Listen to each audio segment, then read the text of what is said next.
आप सभी भाई बहनों का आध्यात्मिक ज्ञानात्मक चैनल की ब्रह्म मुहूर्त ज्ञान उपदेश कक्षा में एक बार फिर स्वागत है।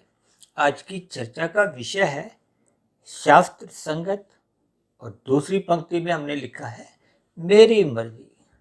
देखिए, शास्त्र संगत शब्द को तो हमने सफेद रंग से ही दर्शाया क्योंकि शास्त्र सम्मत बातें ही उसमें सभी सम्मिलित की जाती हैं। शास्त्र का अभिप्राय देखिए आपके हमारे जीवन की एक आध्यात्मिक स्थितियों का अवलोकन से है। आपका हमारा जीवन एक क्रमबद्ध तरीके से परमात्मा प्राप्ति के मार्ग पर चलने लगे। आपके हमारे जीवन में मर्यादाएं बने। आपका हमारा जीवन किसी अन्य मनुष्यों के लिए ही नहीं, प्रकृति के किसी भी जीव के लिए एक दुखद स्थितियां उत्पन्न नहीं करे। आपके हमारे जीवन अन्य मनुष्यों के लिए एक अनुकरणीय, एक आदर्श स्थिति स्थापित करे। कुल मिलाकर आपका हमारा जीवन शास्त्रों के अनुसार चलने मात्र से समाज में सात्विक स्थितियां मजबूत होती हैं। अन्य मनुष्यों के लिए एक प्रेरणा के एक स्थितियां बनती हैं। समाज में एक सतोगुणी वातावरण का मार्ग प्रशस्त होता है। समाज में कानून व्यवस्था बनी रहती है। कुल मिलाकर समाज में भाईचारा, प्रेम का सौहार्द बना रहता है। और सबसे बड़ी बात, हम सभी भाई बहन एक धार्मिक जीवन व्यतीत करते हैं। परमात्मा की स्मृति सहज ही बनी रहती है, जिसके फलस्वरूप हमारे आपके जीवन में बुराइयां समाप्त होने लगती हैं। जीवन सफलता की ओर जाने लगता है। यानी कि आपके हमारे अंतःकरण में सूक्ष्म शरीर और कारण शरीर में शुद्धिकरण की स्थितियां बढ़ती जाती हैं। ये सभी स्थितियां आपके हमारे जीवन को एक मर्यादा में रखती हैं। यानी कि आपका हमारा जीवन एक व्यवस्थित रहता है, अनुशासित रहता है।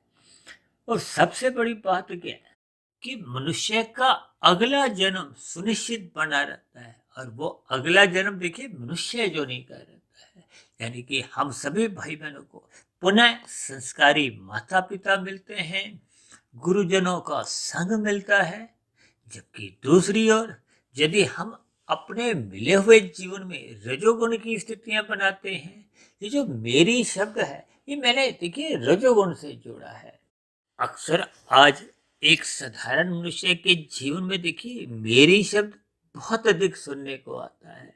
ये मेरी गाड़ी, ये मेरा घर, यानी कि ये मेरा मेरी का जो एक व्याख्यान है, जिस पर हम अक्सर अपनी बार बार एक मनमानी सी करते रहते हैं।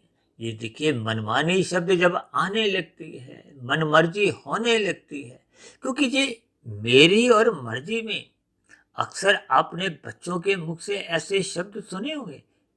किसी को भी देखिए कुछ शास्त्र संगत कुछ बातें, शास्त्र सम्मत कुछ बातें समझाओ या अपने कर्तव्य कर्मों का बोध करवाने के लिए कोई आप यदि बच्चों को या पड़ोसी में किसी को भी एक साधारण स्तर पर भी एक ज्ञान की शिक्षा देते हो, तो वो उसका एक साधारण सा जवाब जब ऐसे मिलता है कि मेरी मर्जी, मैं जो चाहूंगा वही करूंगा, अक्सर ऐसे मनुष्य देखिए कानून का उल्लंघन कर जाते हैं। यानी कि ये जो राजसी और तामसी स्थिति है, यही आपके हमारे जीवन में मन मुटाव उत्पन्न करती हैं, संघर्ष की स्थितियां उत्पन्न करती हैं, लड़ाई झगड़े का वातावरण उत्पन्न करती हैं। आज समाज में देखिए कलयुग की स्थितियां हैं। कलयुग की स्थितियों में एक साधारण मनुष्य का देखिए सत्वगुण न्यून स्थिति में जा रहा है। ये जो 4 प्रकार के पुरुषार्थ हैं, धर्म, अर्थ, काम, मोक्ष, जिसको मैं तो अपनी चर्चाओं में अक्सर देखिए 3 पुरुषार्थों को ही विशेष महत्व देता हूँ, क्योंकि जो अंतिम पुरुषार्थ है मोक्ष, वो तो आपके हमारे जीवन का एक लक्ष्य होना चाहिए। लक्ष्य होने का अभिप्राय परमात्मा प्राप्ति का है, आनंद प्राप्ति का है, ये जन्म मरण के बंधन से मुक्ति पाने का है। क्योंकि शास्त्रों में तो देखिए 3 तत्वों की बार बार चर्चा आती है। हमारी भी देखिए इन 3 तत्वों पे ही चर्चा बनी रहती है। भगवान परम चेतन सत्ता है, आनंद स्वरूप सत्ता है, परमात्मा को सच्चिदानंद कहा गया। जबकि आपको हमें यानी कि आत्मा को, जीवात्मा को एक आनंद स्वरूप सत्ता कहा जाता है। देखिए आत्मा जब किसी भौतिक शरीर में विद्यमान रहती है तो फिर वो जीवात्मा कहलाती है। चाहे नीचे की योनियां हो, चाहे ऊपर की योनियां हो, चाहे मनुष्य योनि हो। और हमारा आपका हित किसमें कि हम जन्म मरण के बंधन से मुक्ति पा लें, क्योंकि हम सभी आत्माओं का स्वभाव क्या है कि हम सदा ही आनंद की तलाश करते हैं, आनंद की ओर सम्मुख होते हैं। ये आपका हमारा एक स्वभाव है।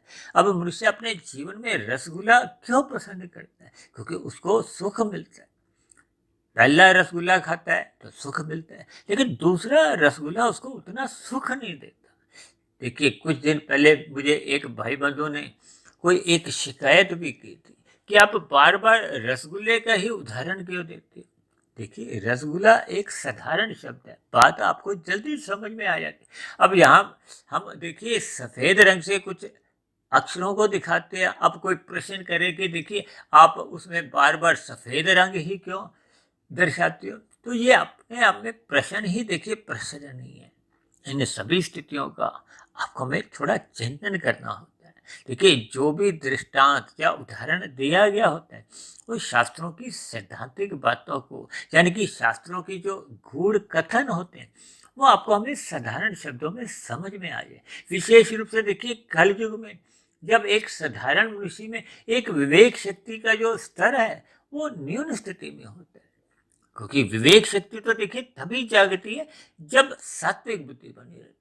देखिए, बुद्धि अलग तत्व है, मन अलग तत्व है, और विवेक शक्ति एक अलग स्थिति है। जब जब सात्विक बुद्धि आपके हमारी एक निरंतर परमात्मा की ओर लगी रहती है तो फिर आपके हमारी एक शक्ति जिसका नाम है विवेक शक्ति वो जागने लगती है। देखिए, बुद्धि सात्विक होने से जब हम शास्त्रों के अनुरूप अपना जीवन व्यवस्थित नहीं रखते, आपका हमारा रजोगुण प्रधान होता है। अब कितने ही ऐसे वैज्ञानिक हैं जिन्होंने अनुसंधान करते हुए उस बुद्धि को देखिए भौतिक कार्यों में लगाया। देखिए, मेरी कोई भौतिक कार्यों को कोई एक निंदा की स्थिति से नहीं, अगर मैं इसकी निंदा ही करता तो मेरे हाथ में जो मोबाइल है, लैपटॉप है, या वैज्ञानिकों द्वारा जो आविष्कारिक साधन है मैं उनका उपयोग ही नहीं करता। देखिए, यदि हम इनका उपयोग नहीं करते तो ये जो मेरा आध्यात्मिक ज्ञानात्मक चैनल पर सुबह शाम जो हम वीडियो प्रसारित करते हैं ये आप भाई बहनों तक पहुंच ही नहीं पाते। अब कितने भाई बहनों के जीवन में देखिए आध्यात्मिक उन्नति के दरवाजे खुलने लगे। अब मेरा भी देखिए जो आध्यात्मिक उन्नति ऐसी ही कुछ स्थितियों में हुई, यानी कि मैंने भी देखिए शास्त्रों का अध्ययन किया, इन सात्विक वीडियो को सुना, गुरुओं के प्रवचन को सुना और उस पर शोध किया। शोध करते करते देखिए जैसी जैसी परमात्मा की स्थितियां आशीर्वाद बनता है, क्योंकि परमात्मा का आशीर्वाद देखिए सभी पे ही बना रहता है। यदि हम जिस स्थिति विशेष पे एक गहराई पे उतरने लगते हैं तो उस स्थिति विशेष की जो गहराइयों के लाभ आपको हमें मिलने लगते हैं, यानी कि परमात्मा की कृपाएं फिर वो झलकने लगती हैं, मिलने लगती हैं। यदि हम देखिए एक आध्यात्मिक स्थितियों में अपनी अधिक रुचि बनाते हैं तो फिर परमात्मा आपको हमें शास्त्रों का जो एक गूढ़ रहस्य है वो समझाने लगते हैं। अब एक मनुष्य देखिए इंजीनियर बनना चाहता है, एक मनुष्य डॉक्टर बनना चाहता है, एक मनुष्य खिलाड़ी बनना चाहता है। तो जिस स्थिति विशेष में आपका मेरा जाने का एक संकल्प होता है, इरादा होता है, तो फिर परमात्मा उस लक्ष्य की प्राप्ति में सहायक बनते हैं, या यूं को कि प्रकृति के गुण फिर आपके मेरे वो सहायक बन जाते हैं। अब मेरा तो व्यक्तिगत ऐसा मानना है, जब मनुष्य देखिए चतुराइयों में एक तामसी स्थितियों का एक संग करता है। अब ऐसे कितने ही मनुष्य हैं जो देखिए तामसी बुद्धि रखते हैं, छल कपट ठगी हेरा फेरी करते हैं, अनीतिगत कार्य करते हैं। देखिए, मेरा अनीतिगत कार्यों से कोई एक संरक्षण नहीं है, मैं तो बात की गहराई के लिए। अब ऐसे कितने मनुष्य देखिए जो बड़े बड़े अपराध कर जाते हैं, क्योंकि वो उस स्थिति विशेष में शोध करते हैं कि कैसे किस तरह हमने ये एक बुराई करनी है, चोरी डकैती करनी है, जिसको कभी कभी कहा जाता है ना कि कोई चोर डाकू ये रेकी करते हैं, तो फिर वो अपने उस स्थिति में देखिए कामयाब हो जाते हैं। और जबकि दूसरी ओर पुलिस विभाग द्वारा कुछ ऐसी स्थितियों में वो उस दिशा की ओर उन चोरों को, अपराधियों को पकड़ने के लिए वो भी अपनी स्थितियों को मजबूत करते हैं, ताकि एक साधारण नागरिक को देखिए उसका हक मिले, उसके साथ कोई भी अन्य मनुष्य छल कपट ठगी हेरा फेरी नहीं करे। तो ये सभी स्थितियां देखिए एक ज्ञान पूर्वक आपको में समझनी होगी।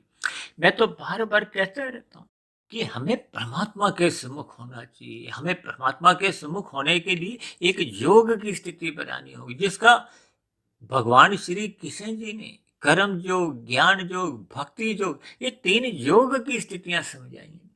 यानी कि ये माया से आपको में ज्ञान पूर्वक वैराग्य लेना चाहिए, अपने जीवन के कर्तव्य कर्मों को ईमानदारी से निभाना, यानी कि हम अपने कर्तव्य कर्मों को ईमानदारी से निभाएं। ये जो मैंने शास्त्र संगत शब्द लिखा है, इसका अभिप्राय क्या है कि शास्त्रों के अनुसार हमने अपनी दिनचर्या एक व्यवस्थित रखनी है, गुरु की आज्ञा में रहना है। ये शास्त्र आपका मेरा देखिए मार्गदर्शन करते हैं, परमात्मा की सुमुखता बढ़ाते हैं। परमात्मा की सुमुखता बढ़ने से फिर आपके मेरी आत्मा परमात्मा जो आपके मेरे भीतर बने रहते हैं, वो सदा ही योग की स्थिति बनाए रखते हैं। योग की स्थितियों में देखिए आपके हमारी जो एक कर्म है वो क्रिया रूप में निष्काम भाव से होने लगते हैं, यानी कि प्रकृति के फलों को पाने की इच्छा ही नहीं होती। जबकि दूसरी ओर जब रजोगुण की स्थिति है, वो मेरी शब्द से मैंने दर्शाया है। मेरी शब्द का अभिप्राय हम संसार को पाना चाहते हैं। जब हम संसार को देखिए अपनी मर्जी अनुसार एक अपनी स्थितियां बनाना चाहते हैं। अब देखिए जब हम लाल बत्ती पे रुकते नहीं है, हम लाल बत्ती को भी हरी बत्ती ही अपनी मर्जी से ठोकना चाहते हैं, बनाना चाहते हैं। उस स्थिति विशेष पर हम रुकते नहीं है, तो फिर ऐसी स्थिति विशेष में हमारी मर्जी ही वो अन्य मनुष्यों के लिए दुख का कारण बनती है। अब परमात्मा तो देखिए न्यायकारी है। अब न्यायकारी का अभिप्राय क्या है कि आपको भाई किए गए अपराध का दंड मिलता है। अब मनुष्य कभी कभी यहाँ के देखिए भौतिक अपराधों में बच भी जाता है, लेकिन परमात्मा की एक ऐसी व्यवस्था है, परमात्मा की व्यवस्था कहो, प्रकृति की अदालत कहो, इस अदालत से आज तक कोई भी अपराधी पापी बच नहीं पाया। यदि बच ही पाया होता तो ये जो नीचे की जो 80 लाख प्रकार की जो दंडनीय जोनि है, तामसी जोनियां है, जो आज अपने मिले हुए जीवन में देखिए दुखों को भोग रहे हैं, ये तो परमात्मा क्योंकि परम दयालु है। देखिए परमात्मा न्यायकारी भी हैं और परम दयालु भी हैं। जैसे कभी कभी हम देखिए अपने बच्चों को सुधार करने के लिए, अब आपके हमारे घरों में बच्चे जब शैतानी करते हैं, कोई गलत काम करते हैं, चाहे वो आवारागर्दी का हो, कोई भी एक निंदनीय काम करते हैं, तो हम उनको सजा देते हैं, हम उनका रोटी पानी बंद कर देते हैं। कई बार छोटे बच्चों को हम देखिए कमरों में भी बंद कर देते हैं। किस लिए? उनके जीवन में सुधार आए, वो पुनः उस गलती को दोहराए नहीं। ये जो संसार में भी सभी देशों में देखिए ये जेलें जो बनी हुई हैं, ये जेलें भी आपको में सजा इसलिए दी जाती है ताकि सजा काटने के बाद आपके हमारे भीतर से एक आदर्श जीवन आरंभ हो, हम बुराइयों से बचें। और यदि हम सजा काटने के बाद पुनः उन बुराइयों में लग जाते हैं, तो फिर आपके हमारे जीवन में मरने के बाद फिर वो अधोगति की स्थितियां बनती हैं। ये नीचे की जो 80 लाख प्रकार की जोनियां हैं, 30 लाख तरह के पशु हैं, 10 लाख तरह के पक्षी हैं, 11 लाख तरह के कीड़े मकोड़े हैं, 20 लाख तरह के वनस्पति हैं। वनस्पति का अभिप्राय देखिए फल सब्जियों से है, विभिन्न प्रकार की जड़ी बूटियों से है। और इसी तरह 9 लाख तरह के देखिए समुद्र में जल में रहने वाले जीव जंतु कहेंगे। ये सभी 80 लाख प्रकार की जोनियां एक कष्टमय जोनी है। परमात्मा ने तो इनको इसलिए अचेत रखा क्योंकि परमात्मा परम दयालु है। उन्होंने इन जोनियों को अचेत रखा ताकि उनको अपने दुखों का बोध नहीं हो। यानी आज की वीडियो के जो 3 शब्द हैं, इन शब्दों के साथ साथ इनके रंगों को आपको में एक महत्व देना होगा। ये जो बेरी शब्द मैंने जो रंगीन रंग से दर्शाया, ये विषय भोगों की ओर दर्शाता है। यानी कि आपके हमारे जब 5 भोग्य विषय हैं, गंध, रस, रूप, स्पर्श और शब्द, ये जब अमर्यादित होने लगते हैं, ये जब धर्म की मर्यादाएं तोड़ने लगते हैं, इसलिए तो भगवान श्री कृष्ण जी ने अर्जुन के रथ के जो 5 घोड़े उनको 5 भोग्य विषयों से जोड़ा है। उनको मन की लगाम से उस मन की लगाम को देखिए बुद्धि के अंतर्गत उसके हाथ में रखा है। क्योंकि मन तो देखिए सदा ही एक, जैसे कहते हैं ना, वो रसगुल्ला पहला भी खाना चाहता है फिर दूसरा भी खाना चाहता है, वो तो बुद्धि अंदर से उसको रोकती है। अब तीसरा रसगुल्ला यदि आप खाओगे तो आपका पेट खराब होगा, चौथा पांचवे में आपको दस्त भी लग सकते हैं, उल्टी आ सकती है। ये सभी स्थितियां आपको हमें ज्ञान के स्तर पर समझ नहीं होती। ये सब हमें देखिए बुद्धि बोध कराती, और बुद्धि सदा ही, परमात्मा ने तो आपको हमें सात्विक दी है, परमात्मा ने तो आपको हमें मन भी एक सात्विक रूप में दी। सात्विक का अभिप्राय देखिए, उसमें सत्वगुण की प्रधानता है, रजोगुण की गौणता है, और तमोगुण अति गौण की स्थिति में। अति गौण की स्थिति का अभिप्राय देखिए, जैसे हम तमोगुण का संग नींद लेने के लिए करते हैं, और रजोगुण का संग अपने स्थूल शरीर की अवस्थाओं की पूर्ति के लिए करते हैं। ये सभी स्थितियां देखिए आपको हमें ज्ञान पूर्वक समझनी होगी। अपनी मर्जी को जीवन से हटाना होगा। शास्त्रों को ही अपने मिले हुए जीवन का एक आदर्श बनाते हुए अपने जीवन को एक व्यवस्थित रखना होगा।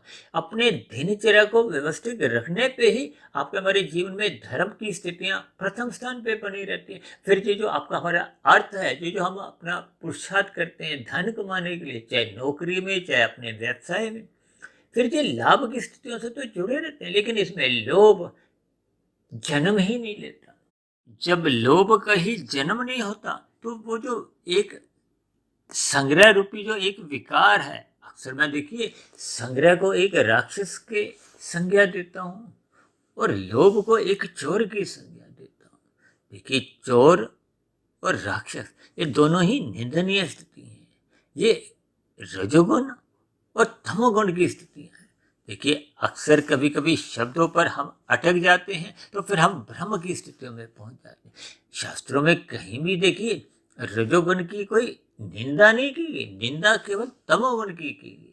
शास्त्रों में बार बार कहा गया है सत्वगुण की प्रशंसा करो, रजोगुण के प्रति उदासीन रहो। ये उदासीन शब्द अपने आप में बहुत ही अधिक संदेश देता है, ज्ञान देता है कि आपको में रजोगुण अपना मर्यादा में रखना है। स्थूल शरीर की अवस्थाओं तक ही इसको एक धर्म की मर्यादाओं तक रखना है, ताकि आपका हमारा जो अर्थ है और कामनाएं ये भोग प्रेरित नहीं हो। यानी कि ये जो 5 भोग विषय हैं ये अमर्यादित नहीं हो। यही मर्यादा का उपदेश तो प्रभु श्री राम जी ने त्रेता युग में आपके हमें विभिन्न स्थितियों में उसका बोध करवाया है। और भगवान श्री कृष्ण जी ने लीला अवतार में विभिन्न लीलाओं द्वारा विशेष रूप से ये ज्ञान उपदेश गीता का जो दिया है, इसको आपको में अपने जीवन में ढालना होगा। अपने मन को मर्जी से, कहते हैं ना मन मर्जी, ये मन मर्जी शब्द देखिए आपके हमारे जीवन में खिलवाड़ लाता है, आपको हमारी एक अधोगति का कारण बनता है। अक्सर देखिए बच्चे किशोरावस्था की स्थिति में मन मर्जी करते हैं तो उनके जीवन में एक तामसी स्थितियां बनने की संभावनाएं बढ़ने लगती है। जब समाज में लोग देखिए सिगरेट पीते हैं, गुटखा तंबाकू खाने लगते हैं, शराब का सेवन करने लगते हैं, और युवावस्था में आते आते लोग मांसाहार भोजन का सेवन करने लगते हैं, ये सभी तामसी कर्म है। ये आपके मेरे जीवन की अधोगति का एक आधार तैयार करते हैं। इन सभी स्थितियों से मनुष्य को बचना चाहिए। इसलिए मैंने देखिए आरंभ से ही ये जो मेरी और मर्जी शब्द को इन ये जो 2 अलग अलग रंगों की स्थितियों से दर्शाया है, क्योंकि साधारण भूलचाल में भी देखिए ये मन मर्जी शब्द हो या मेरी मर्जी, ये माँ शब्द देखिए मन को दर्शाता है। यानी कि पहले हम मेरी शब्द इस्तेमाल करते हैं, जब मन शब्द इस्तेमाल करते हैं फिर मर्जी शब्द आ जाता है।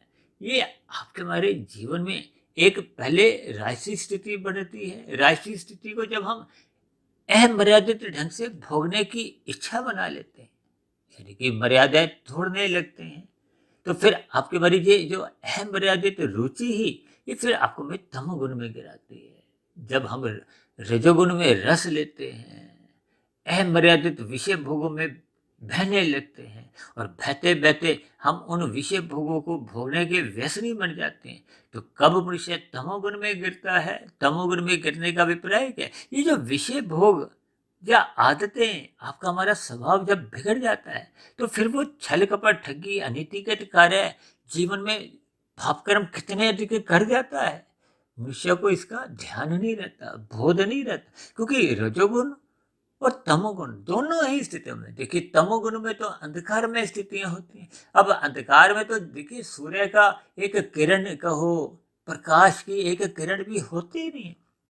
जबकि राशि मनुष्य या रजोगुणी मनुष्य को थोड़ा थोड़ा धुंधला ज्ञान होता है। आरंभिक स्थितियों में तो देखिए जब वो एक पाप कर्म भी करता है तो उसको बोध बना रहता है, लेकिन क्योंकि कारण शरीर में बुरे संस्कार बने होते हैं, वो बुरे संस्कार जब वेग से आते हैं तो फिर वो उस पर विशेष ध्यान देता नहीं है। ऐसी स्थिति में वो ज्ञान की अवहेलना कर देता है। अब जो मनुष्य देखिए सिगरेट शराब पीते हैं, तंबाकू गुटखा खाते हैं, ऐसे सभी मनुष्य ज्ञान के स्तर पर मानते हैं ये आपके मेरे स्वास्थ्य के लिए नुकसानदायक है, लेकिन मन मर्जी कहो या मन के गुलाम कहो, ये फिर बुद्धि का उल्लंघन कर जाते हैं।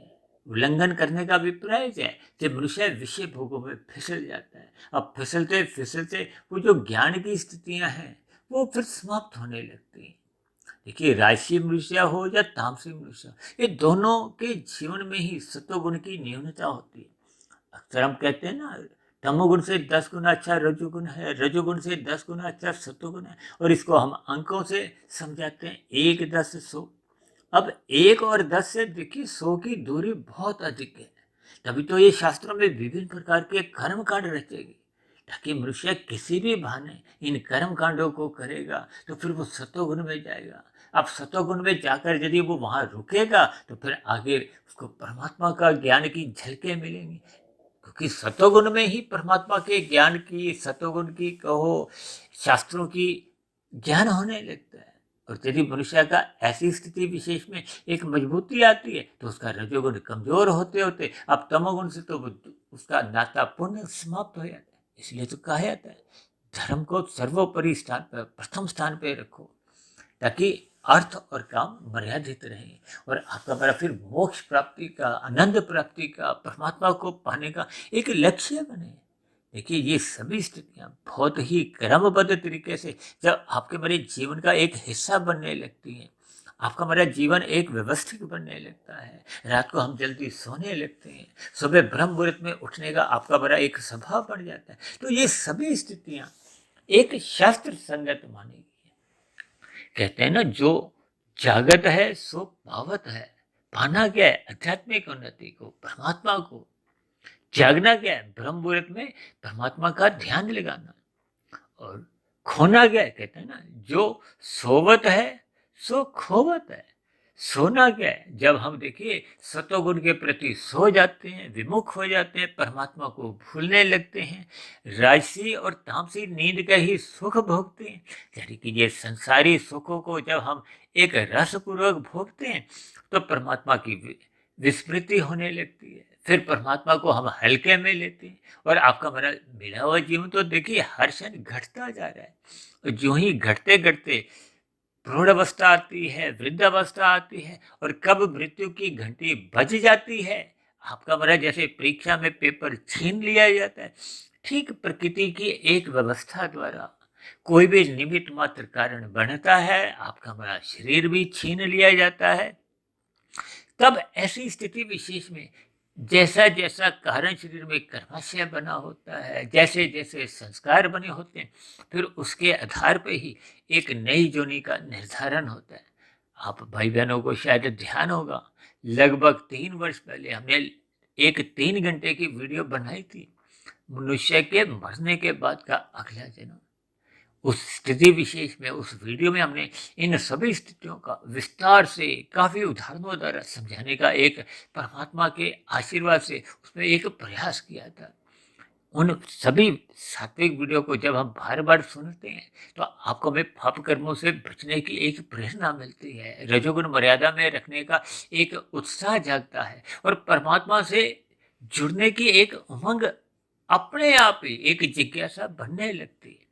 तो ऐसी सभी शुभ स्थितियां आपके हमारे जीवन में भी बने, ताकि हम मेरी शब्द को मर्यादा में रखें और मर्जी शब्द को हटाकर शास्त्र को ही एक अपने जीवन का एक जीपीएस बना दें।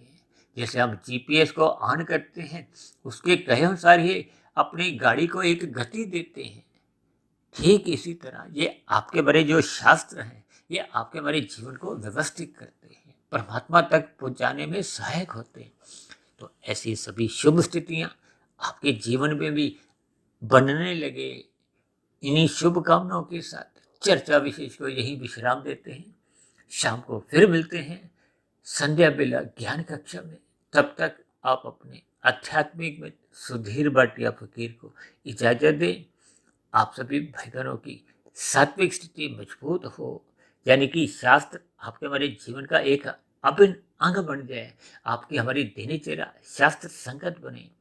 इन्हीं शुभकामनाओं के साथ चर्चा विशेष को यही विश्राम देते हैं। फिर भी चर्चा संबंधित आपके मन में कोई प्रश्न उठ रहे हो, मेरी कही गई बातों पर आपको कोई आपत्ति हो या आप मतभेद रखते हो, तो ऐसी सभी स्थितियों को आप नीचे देगी कमेंट्स बॉक्स पर जाकर अपने प्रश्न, सुझाव या अपनी शिकायतों को भी आप लिख सकते हो। तो चर्चा विशेष को ध्यानपूर्वक सुनने के लिए आप सभी भाई बहनों का भी बहुत बहुत धन्यवाद।